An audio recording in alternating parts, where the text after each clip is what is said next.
This pan over here, this is so what we determined, those pipes are dry, the supply lines, they are dry, so it didn't leak from there, but we did notice that the back side of this cover was wet, and there's this line here, and there's holes right here, so this must have been leaking pretty regularly, and it did that damage.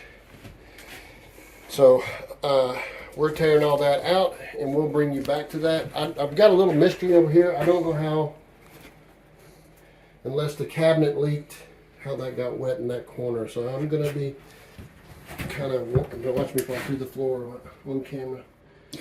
I'm assuming the sink leaked and it rolled over and did that. But let's, we're going to march through and cut all this out. Put in new. See in a little bit. We'll show you when we're destroying some stuff with implements of destruction. So I'm not using the sawzall because guess what? You could run along and hit that water line and or electrical line. So I'm just using a hammer. Not always that easy, but it's pretty self-explanatory. So we're going to take this little strip here off. Been wet a long time.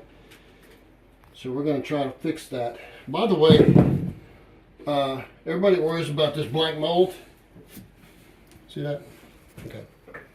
Now watch this.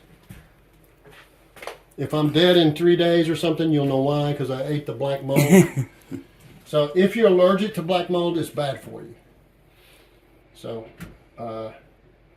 like if you are allergic to bees or you're allergic to milk or, you know, anything that might go into anaphylactic shock, it can hurt you.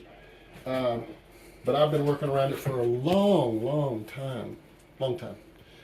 And